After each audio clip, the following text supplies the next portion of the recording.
오늘 우리가 부른 찬송 가사에는 원수를 다 이기시고 어두움을 이기시고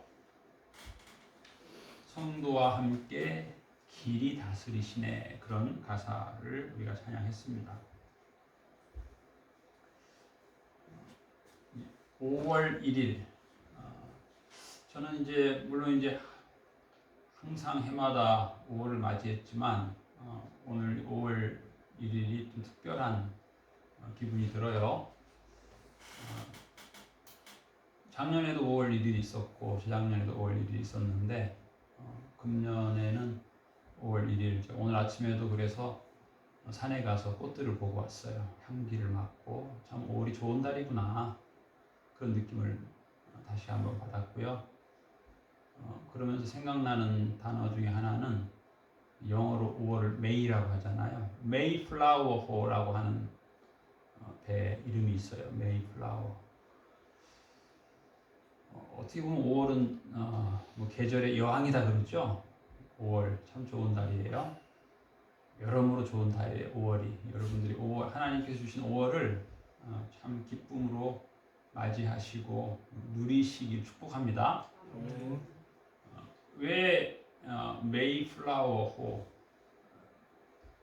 청교도들이 신앙의 박해를 피해서 신대륙을 향해서 간 배 이름이 메이플라워입니다. 참 어떻게 보면 참 낭만적이에요. 5월의 꽃들인데 거기에 참 풍랑이 많았어요. 쉽지 않았어요. 참 환경적으로 어둡고 심리적으로 어둡고 공포스럽고 두려운 그런 과정들이 많이 있었어요. 대서양을 그 옛날에 헤쳐나간다는 건 목숨을 건 그런 위험한 일이었고요. 그러나 세월이 지나고 아름답게 믿음의 꽃을 피우고 자유의 꽃도 피우고 그랬죠.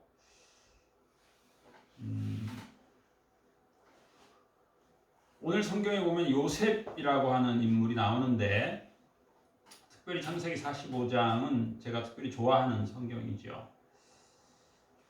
요셉의 마지막 고백이 그거예요. 하나님께서 나에게 영화를 누리게 하셨다는 거예요. 하나님께서 나에게 영화를, 내가 영화를 누리는 것을 여러분들이 지금 보지 않느냐, 이것을 내 아버지에게 빨리 가서 전해달라. 그리고 내 아버지에게 속한 자녀들과 손녀, 손자들에게 부족함이 없도록 내가 봉양하겠습니다. 참 좋은 말이잖아요, 그렇죠? 우리가 요즘에 어떤 사람들은 내 자녀도 봉양하기 힘들어서 아이를 안 낳겠다, 그런 사람도 많이 있는데, 아버지가 낳은 12아들의 손녀, 손자들을 제가 부족함이 없도록 곧센 땅에 모셔서 채우겠습니다. 그러니 다 모셔오십시오. 참 행복한 고백인 것 같아요. 이런 고백을 할 수 있으면 얼마나 좋을까. 그러나 우리가 아는 것처럼 요셉은 그의 젊은 시절 얼마나 어두웠어요. 노예로 팔렸죠. 그 머나먼 타국에, 낯설은 곳에, 말도 통하지 않는 곳에 짐승 취급을 받고 노예의 생활도 하고, 그것도 부족해서 감옥에 아주 수치스러운 죄명, 성폭행범 그런 누명을 썼잖아요. 강간범, 이런 누명을 쓰고 간 거예요. 사실은 아닌데 자기가 죄 지은 만큼의 죄명을 받았으면 모르는데, 상상할 수 없는 자기의 지나온 인생과 앞으로 인생과는 전혀 다른 이미지의 그런 죄명을 뒤집어 쓰고 감옥에 갇혔으니 얼마나 수치스러운 거예요. 모멸스러운 장소, 어두운 곳에서 젊은 시절을 그냥 희망이 없는 캄캄한 그런 세월을 보냈는데, 요셉이 그런 말을 하죠. 나를 이리로 보낸 분은 하나님이다. 당신들이 아니다. 나를 이리로 보낸 분은 당신들이 아니고 하나님이다. 하나님이 큰 구원 계획이 있으셔서 나를 이곳에 보내셨다. 그 한자 사자성어 중에 도광양회라고 하는 단어가 있어요. 저는 이제 제가 워낙 한자에 무식하니까 뭔 뜻일까? 그 단어를 딱 듣는 순간 생각나는 게 뭐냐면 남이 장군이 한 말, 백두산석 마도진. 이 무슨 말이냐면 백두산 돌을 가지고 돌을 칼을 잘 이렇게 벼른다 그 뜻이잖아요. 칼을 빛나게 하기 위해서 그 뜻이니까 도광 이 칼에다가 빛을 나게 하는 건가 보다 그런 생각을 했는데 찾아보니까 사전에 보니까 무슨 뜻이냐면 이 도자라고 하는 말은 감춘다는 뜻이에요. 그런데 또 그 사전에는 뭐라고 되어 있냐면 감춘다는 뜻도 있고 포용한다라는 뜻이 있어요. 감출도, 포용도예요. 광은 빛광이고요.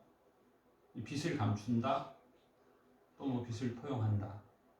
양자는 길을 양이에요. 젖먹이는 양자예요. 양자가. 회자는 어둠 회자예요. 그러니까 어둠 속에서 기르는 거예요. 어둠 속에서 길러지는 거예요. 물론 이제 이 해석은 뭐 각자 다양하게 해석할 수 있는데 저는 그렇게 해석하는 거예요. 어둠, 요셉. 이 단어가 요셉의 인생하고 굉장히 좀 이렇게 일치하는 면이 있다. 그렇게 제가 보는 거예요. 요셉의 인생에 그 어둠의 먹구름이 많이 띄잖아요. 다양한 부분에서. 그런데 그 어둠 속에서 그가 기름을 받는 것, 젖을 먹는 거예요. 하나님의 젖을 먹는 거죠. 그래서 빛을 그게 빛을 감추는 기간이기도 하고 또 빛을 포용하기도 하고. 사람이 인생이 어둡게 되면 어두운 말을 하게 되잖아요. 어두운 감정의 포로가 되고 어두운 전망을 하게 되고. 그런데 요셉은 그 사방이 칠흑 같은 어둠 속에서 빛나는 거예요. 그가. 왜?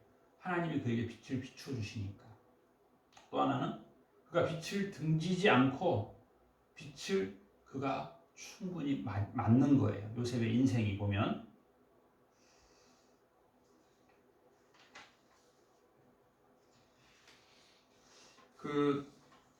이사야 9장에 보면 이런 말씀이 있어요. 이사야 9장 1절. 전에 고통하던 자에게는 흑암이 없으리로다.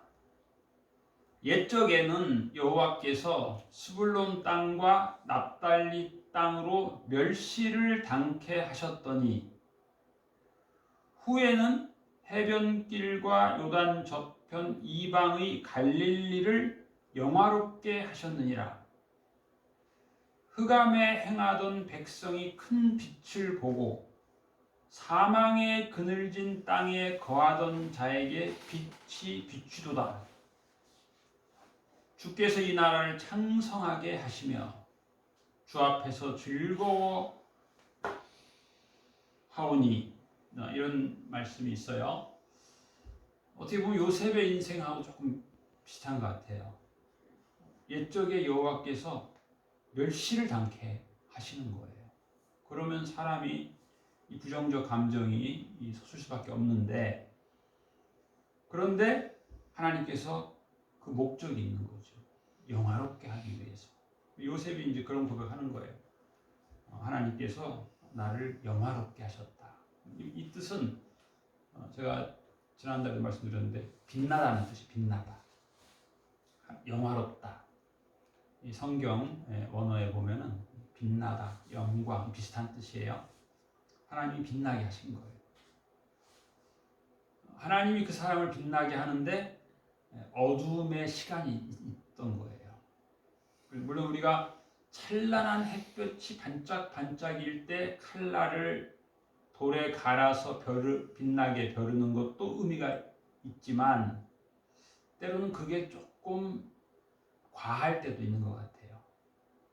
약간의 구름이 꼈을 때 그 날을 빛이 난반사가 너무 크지 않으니까 잘 보고 칼날을 날카롭게 이렇게 갈고 벼를 수 있다는 거죠.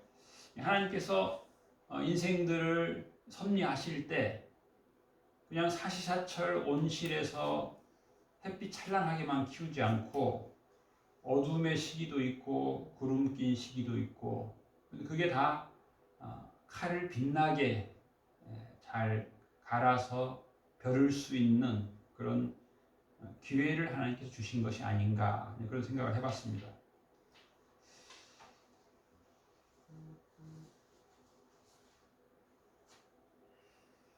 이제 5월은 지금 이제 제가 아침에 가보니까 라일락 향이 좋아요. 라일락 꽃 향이 좋고, 그 다음에 등나무 꽃 향이 좋아요.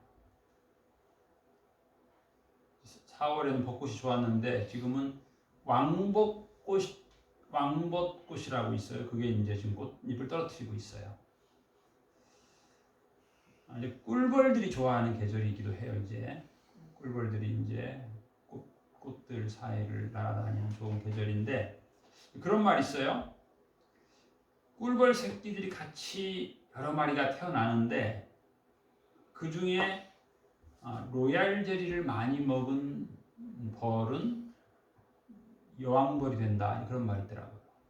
오늘 성경 말씀에 보면 그 요셉이 그런 말 하죠. 하나님이 나를 다스리는 자로 만드셨습니다, 그런 말을 해요. 하나님이, 이 요셉이 말하는 내가 누리는 큰 영화라고 하는 단어를 요셉이 표현할 때 하나님이 나를 다스리는 자가 되게 하셨습니다.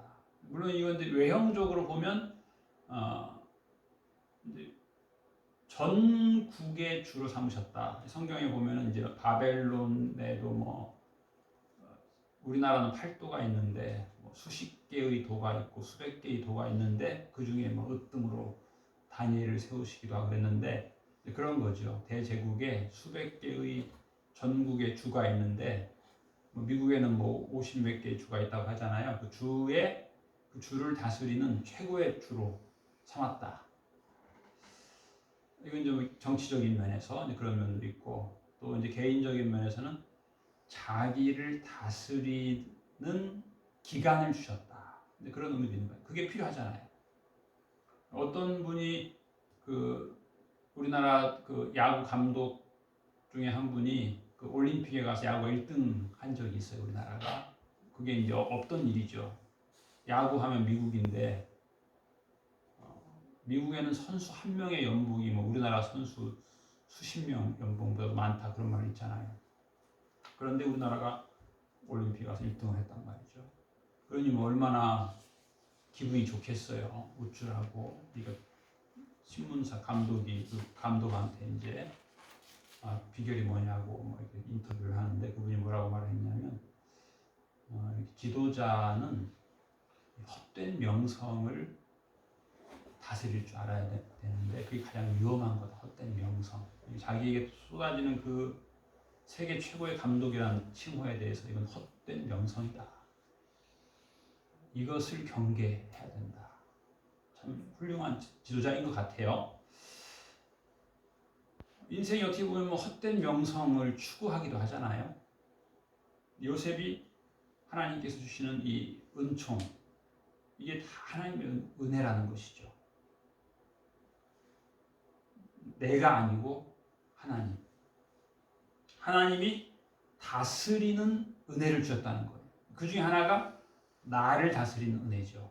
나를 다스리는 은혜예요. 나를 다스린다라고 하는 말은 그렇게 기분 좋은 말은 아니잖아요. 야, 너를 좀 다스려라. 너의 좀 언어를 좀 다스려라. 너의 감정을 다스려라. 너의 욕망을 다스려라. 좋은 말, 기분 좋은 말은 아닌데, 이게 지금 요셉은 이걸 지금 기분 좋게 고백하는 거예요. 다스리는 은혜를 주셨다는 거죠. 다스릴 수밖에 없는. 감옥 갔는데 뭐 어떻게 자기 마음대로 하겠어요? 노예로 갔는데 마음대로 하겠어요? 그것이 최고의 지도자로 키우는 하나님의 훈련 코스였죠. 하나님의 큰 그림이었어요. 그런데 우리가 인생을 살다가 만약 요셉처럼 그렇다고 예측을 해봅시다. 내가 만약에 감옥에 갔다면 나는 요셉처럼 하나님의 큰 그림을 보고 찬송할 수 있을까? 어렵잖아요. 아니 하나님 내가 뭘 잘못했다고, 나는 잘못한 게 아니라 하나님 말씀대로 지키려고 여자의 유혹을 뿌리친 것밖에 없는데, 아니 나보고 뭐 목에다가 강간범이라고 이렇게 명패를 세워가지고 감옥에 보내요? 나 이제 하나님 안 믿어. 하나님이 있으면 이런 일이 없지. 어떻게 이런 일이 있을 수 있어? 그렇게 우리가 그 자기 자아 중심으로 불평하고 원망하고 스스로 자기를 파멸의 길로 인도할 수도 있잖아요, 우리가.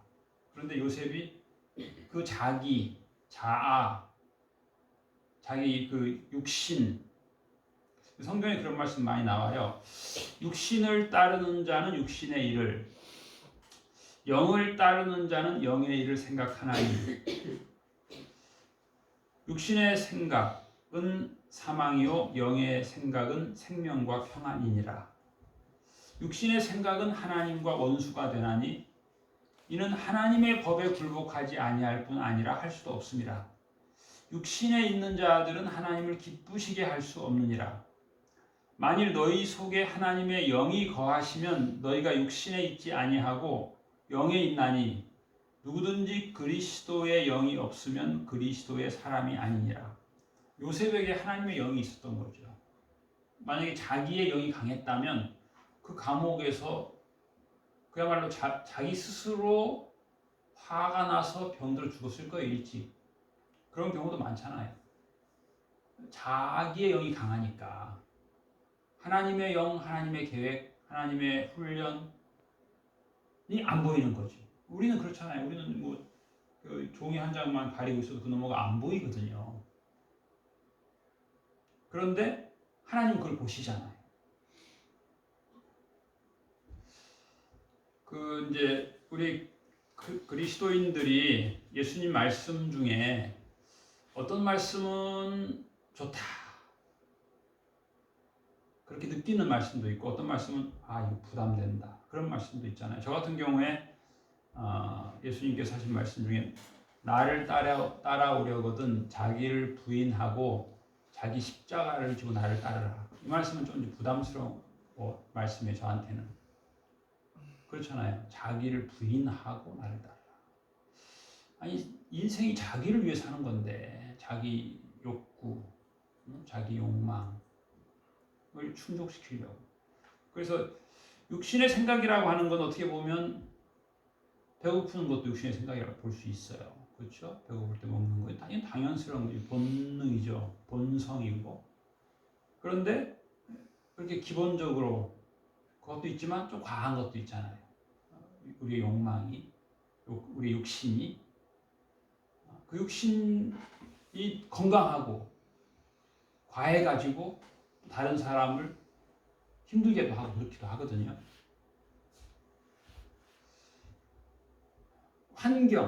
때로는 환경이 어두워요. 환경이 나를 힘들게 해요. 나하고 달라. 취향이 달라. 그러면 힘들어하죠. 그 환경 때문에 불평하기도 하고, 환경이 막 짓누르기도 하고. 요셉이 당한 환경과 한번 비교해 보세요. 내가 지금 힘들어하는 환경이 요셉보다 더 힘든 건가? 감옥 가진 않았잖아요, 우리가. 감옥도 보통 뭐 경제사범으로 간 게 아니고 강간범으로 딱 누명 당해가지고, 그건 아니잖아요, 그렇죠? 그런데 뭐 환경에 압도당하고 힘들어하고 그러잖아요, 때로. 모멸감. 요셉이 얼마나 모멸감을 느끼겠어요. 수치감. 그런데 요셉이 그렇지 않은 게 뭐겠어요. 눈에 보이는 것만 보고 사는 게 아니었던 거죠. 하나님의 큰 계획을 더 귀히 보고 살았던 거죠. 그리고 후손. 하나님이 후손을 위해서 우리가 그 생각해야 되는 거예요. 요셉한테 배우는 거죠. 우리 그리스도인이 어떻게 살아야 되겠어요? 요셉한테 배우는 거예요. 요셉의 말. 요셉의 오늘 한 말이 뭐예요? 내가 우리 부모님을 잘 봉양해야 되겠다. 빨리 보고 싶다. 부모님을 가까이에서 모시고 싶다. 그런 말 하고 있잖아요. 그리고 부모님이 사랑하는 대상들, 부모님이 사랑하는 12아들과 거기에 속한 손주들을 부족함이 없도록 내가 다 공급하겠다. 이거 사람이 쉽지 않은 얘기죠. 어떻게 이렇게 넓을 수 있을까? 그 어떻게 그 어두움 속에서 그 인생 어두운 그 터널과 같은 어두움 속에서 어떻게 이렇게 넓을 수 있을까? 당신들이 나를 이곳에 팔았다고 해서 근심하지 마소서. 한탄하지 마소서. 하나님이 생명을 구원하시려고 나를 당신들보다 먼저 보내셨나이다. 그 이제 성경 말씀 중에 이제 제가 요즘에 느끼는 건 그거예요. 자기를 부인하고 자기 십자가를 지고 나를 따르라. 이게 참 복된 말씀이구나. 그런 느낌을 제가 요즘 받아요. 참 이건 복을 주려는 말씀이구나. 부담 주려는 말씀이 아니구나. 이제 그 매뉴얼이라고 하는 거 있죠. 매뉴얼. 보면은 이제 기질상 매뉴얼을 안 보고 사용 설명서를 안 보고 하는 분도 많이 있어요. 그래서 또 어떤 사람도 기질상 매뉴얼. 그래서 우리 성경 말씀도 매뉴얼이에요. 우리가 이제 주로 1차, 2차만 생각하는데 3차까지예요. 1차, 2차는 쉽다고 볼 수 있죠. 다루기가 쉬워요. 이 정도 내가 할 수 있다. 이 정도 내가 할 수 있다. 근데 3차는 조금 하기 어렵다. 부담된다. 근데 이게 중요해요. 자기 부인이 중요해요, 사실은. 가장 훌륭한 사람이 누구예요? 자아를 다스릴 수 있는 사람이거든요. 교회를 수십 년을 다녀도 이게 잘 안 되는 경우가 많아요, 사실. 쉬운 일이 아니에요. 자기 경험이 자꾸 앞서는 거예요. 자기 취향이 자꾸 앞서는 거예요. 자기 기질이 자꾸 앞서는 거예요. 자기 기질과 다른 것을 못 참는 거예요. 자기 취향과 다른 걸 못 참는 거예요. 자기 부인이 안 되니까. 그래서 자기를 파악을 잘 해야 자기를 부인할 수 있어요. 나는 뭘 부인해야 될 것인가를 캐치해야 되는데 이게 안 되는 거죠, 잘. 자기가 너무 강하니까. 그렇죠? 자기 부인이 잘 돼야 예수님을 따르게 되는데 교회를 수십 년을 다녀도 예수님 안 따라요. 자기를 따르는 거예요. 자기 욕망, 자기 경험, 자기 확신. 여기에 따르니까 이대로 안 되면 안 믿어. 나 안 믿어. 왜 내 기도를 안 들으셔? 하나님이 내 기도를 들어줘야지. 내가 이 기도를 한두 번 했냐고. 그런데 왜 안 들어줘? 그런 하나님을 어떻게 믿어? 사도 바울 같은 경우가 이제 그런 경험이 있던 분이에요. 나에게 육체의 가시가 있다. 그런 말을 성경에 하죠. 가시에 찔려, 제가 지난주에는 그 생선을 먹다가 생선 가시가 잇몸에 찔렸는데, 그건 며칠 지나니까 빠지더라고요.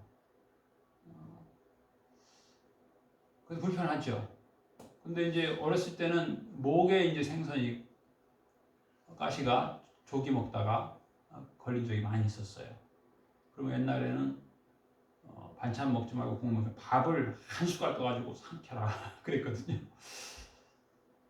작은 것들은 이제 그거 이렇게 하면 내려가고 큰 놈은 그것도 쉽지 않고. 최근에는 또 그런 의사들이 그런데요. 생선가시 목에 걸렸다고 밥 한 숟갈 꿀어서 삼키면 더 여기 상할 수도 있다. 그러지 마라. 잘 빼내야 되는 거죠. 언제는 제가 목수 일을 하다가 그 나무 가시가 박혔는데 그게 계속 힘들게 하더라고요. 한참 있다 뺐는데. 근데 가시가 박혔다. 이게 참 쉬운 일이 아니죠. 가시가 박혔다. 근데 사도 바울의 인생에 가시가 박혔다는 거예요. 물론 이게 뭐가 가시다라고 정확하게 표현은 안 했는데 이제 그 학자들에 따라서 그 책에 보면은 질병이 오래된 질병이에요. 어떤 성경을 보면 사도 바울이 말년에는 편지를 본인이 쓸 수 없었어요. 시력이 아주 안 좋아진 거죠. 그래서 편지를 누가가 대신 쓰게 했어요. 그리고 자기는 마지막에 서명 큰 글씨로 썼어요. 시력이 안 좋아진 거예요. 그래서 이제 안과 질환이 있었다 그렇게 보는 사람이 있어요. 또 어떤 경우는 또 여러 가지 표현이 많이 있어요. 간질이라고 보는 사람도 있어요. 간질.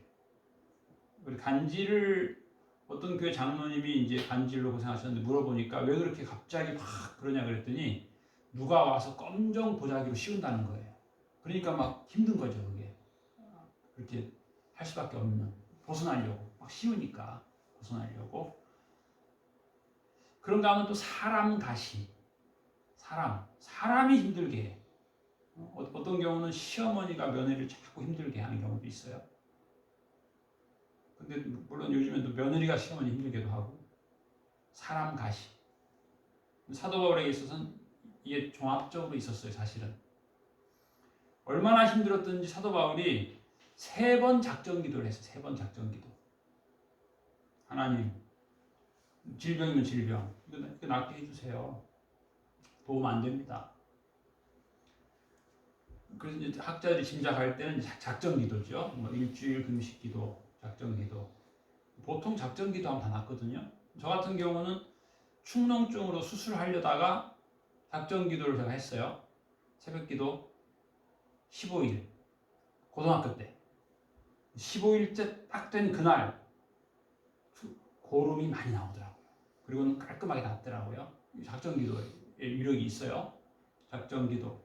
하나님 응답하시죠. 근데 사도 바울은 작정 기도를 3번이나 했는데 응답 안 하시고 하나님 뭐라고 대답을 하셨냐면 나의 은혜가 너에게 족하다 이런 대답을 하셨어요. 참 이거 어떻게 보면 기분 나쁜 거잖아. 그렇죠? 아니 금식 기도를 3차례나 했는데 나의 은혜가 너에게 족하다.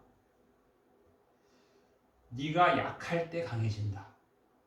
이거 응답 안 하겠다는 거예요. 하나님이 이 분야는 계속해서 응답 안 하겠다는 거예요. 사실 인간이 볼 때는 기분 나쁜 거예요. 아니 그래도 1차 작전 기도에서는 응답 안 했으면 2차 작전 기도는 다 대부분 응답이 되거든요. 3차 작전 기도에도 응답을 하나님이 안 하시겠다고 응답하신 거예요. 약할 때 강해진다. 그래서 사도 바울이 그런 구절을 하는 거예요. 약할 때 강해진다. 사도 바울은 응답 받은 거예요. 그게 응답이에요. 약한 부분이 있어야 된다는 거예요. 인생에 다 강했으면 좋겠죠. 몸도 건강하고, 옛날에 뭐 어떤 집에 아버지가 관연한 딸한테 야 동쪽에 사는 저 총각은 뭐가 좋고 서쪽에 사는 저 총각은 뭐가 좋다. 동쪽에 사는 저 총각은 굉장히 건강하고 가난하고 서쪽에 사는 저 총각은 돈이 많다. 어떤 남자하고 결혼하려고 했더니 뭐 고민할 거 뭐 있어요? 돈과 서가식 하면 되죠. 밥 먹을 때는 부잣집 가서 먹고 살 때는 건강한 남자하고 살고. 근데 물론 우리가 다 있으면 좋겠죠. 다 있으면 좋겠는데 사도 바울은 그걸 깨달은 거예요. 하나님께서 나를 어떤 부분 약하게 하셨는데 이게 은혜다라는 거예요. 이 은혜다. 약한 부분이 있어야 강해진다는 거예요. 오늘 마지막으로 오늘 예수님 말씀 다시 한번 생각해 보려고 합니다. 나를 따라오려거든 자기를 부인하고 자기 십자가를 지고 나를 따르라. 요셉의 인생이 전반기는 어떻게 보면 그런 것 같아요. 자기를 부인하는 기간. 어둡고 칠흑 같은 힘든 기간이었어요. 근데 거기에서 믿음의 칼을 잘 가른 거죠. 하나님과 가까워진 거예요. 우리가 보이는 세상, 물질, 육체가 가까운데 보이지 않는 영에 속한 거죠. 하나님의 영의 인도함을 받은 거죠. 그랬을 때 사도 바울은 참 그리스도의 향기가 된 거죠. 이제 향기로운 5월인데 참 좋은 5월입니다. 이제 이번 주부터 교회에서 밥을 먹을 수 있는 날이에요. 오늘부터. 그동안부터는 교회에서 밥 못 먹어. 지난주 주일까지 안 되고 지난주 월요일부터 이제 이렇게 가능하다고 되어 있었는데 또 어떻게 우연일지도 모르지만 하나님께서 또 저희 누나를 통해서 여수에 사는 누나가 전복을 보내왔어요. 그래서 저도 오늘 처음 오랜만에 전복을 먹게 됐는데 여러분도 전복 맛있게 드시고 이 5월에 하나님께서 큰 구원으로 요셉처럼 하나님께서 나를 영화롭게 하신다. 그게 하나님의 매뉴얼에 있어요. 하나님 그 기간이 있는 거예요. 그게 필요해요. 자기 부인의 기간이. 그리고 하나님께서 다스리는 은혜를 주셨어요. 또 더 큰. 우리가 이제 기독교인들 대부분 저도 옛날에 그런 생각 많이 했는데 국회의원 뭐 시장 이런 것들은 그냥 불신자들이 다 해먹어라. 우리는 그냥 한쪽에서 기도는 할란다. 이런 의식이 기독교인들은 너무 강해요. 근데 좋지 않은 것 같아. 몇 년 전에 19년도인가는 주일날 오후예배 끝나고 도청 앞에 가서 막 그 더운 날 데모하고 그랬어요. 성경을 어긋나게 하는 법을 너무 많이 만드는 거야. 도의원들이 만들고 국회의원들이 만들고 그래서 뭐 아들이 며느리를 데리고 왔는데 아들이야. 그걸 법으로 인정해야 된다는 거죠. 이제 딸이 남편 데려왔는데 딸이고 이 성경 말씀이 어긋나는 거예요. 성경에 굉장히 중요한 말씀이 창세기에 다스리라고 하는 말이 있고 번성하라는 말이 있어요. 그 의미 중에 하나는 자녀를 낳으라는 거예요. 그런데 이렇게 나라에서 그런 법을 자꾸 만들어가지고 자녀를 못 낳는 그런 부부를 자꾸 만들면 되겠어요? 그렇게 데모를 했는데도 끄떡도 안 해요. 그 불신자들이 아주 악하거든요.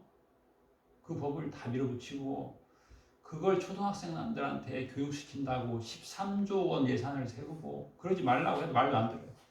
제가 생각할 때는 우리 그리스도인들이 좀 그렇게 나가야 되겠어. 뭐 시의원이든 도의원이든 국회의원이 나가서 이렇게 자자손손 복 받을 일을 법을 만들어야지 자자손손 복이 끊기는 법을 자꾸 만들면 안 되잖아요. 우리가 그리스도의 향기, 그리스도의 편지 다 의미가 있어요.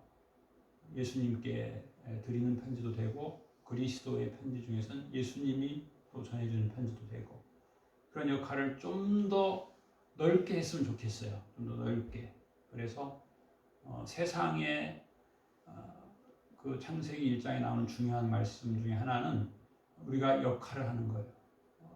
하나님을 모르는 정치가들이 온갖 악법을 다 만들도록 다 내버려두고 우리는 그냥 기도만 하는 거지 뭐 우리가 뭐 세상의 빛과 소금이냐고. 그러면 안 돼요. 세상의 빛과 소금 돼야 돼요. 나를 사용하소서, 나를 보내소서.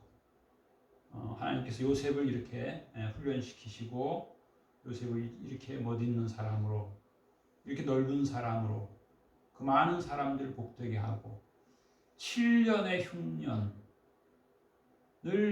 전혀 어렵지 않게 한 것처럼 우리가 그런 지도자가 탄생되기를 6월 1일날 지방선거가 있는데 기도해야 됩니다. 기도해야 되고 그리스도인들이 거기에 진출하도록 또 기도하시고 주변에 좀 소질이 있는 사람이 있으면 여러분의 자녀들 중에서도 좀 그쪽으로 좀 보내시고 그래서 하나님은 하나님의 큰 구원의 역사를 다스리는 우리가 그리스도인의 향기와 편지, 도구가 되길 원하십니다. 요셉과 같은 인물이 이 나라에서 일어나기를 기도하고 또 우리 그리스도인들이 하나님께서 번성하고 다스리라고 하는 사명에 헌신할 수 있는 굴림이 아니고 섬김의 자세로 예수님 말씀하신 것처럼 섬김의 마음으로 그렇게 훌륭한 하나님의 향기를 그리스도의 편지가 되는 역사가 있기를 축복합니다. 기도하겠습니다. 하나님 아버지, 요셉이 그 인생에 참 어두웠던 고난의 시간들, 고통의 시간들, 환경들 많이 있었지만 그 육체의 것만 세상의 것만 보지 않고 하나님을 바라보고 하나님의 큰 구원의 계획을 보고 하나님의 큰 구원의 그림을 보고 후손들을 바라보고 후손을 위하여 하나님께서 그를 귀하게 사용하시는 것을 보고 하나님께서 나를 얼마나 영화롭게 했는지 감사하는 것을 저희들이 보았습니다. 우리의 인생도 요셉을 닮기를 원합니다. 요셉처럼 나를 이리로 보낸 분은 당신들이 아니고 하나님입니다. 이렇게 우리가 고백할 수 있는 믿음의 사람 되게 하여 주시옵시고 나에게 이토록 큰 영화를 누리게 하신 하나님을 찬양하는 말을 우리가 날마다 하게 하여 주시옵시고 이 고백이 모든 사람들의 고백이 되게 하여 주시옵소서. 원수를 다 이기시고 어두움을 이기시고 성도와 함께 길이 다스리시는 예수님을 우리가 가까이에서 예수님 말씀대로 살게 하여 주옵시고 이 놀라운 은혜와 기쁨과 영화를 누리게 하여 주옵소서. 이렇게 우리의 삶을 영화롭게 하시는 주님을 찬양하오며 감사드리며 예수님 이름으로 기도하옵나이다. 아멘.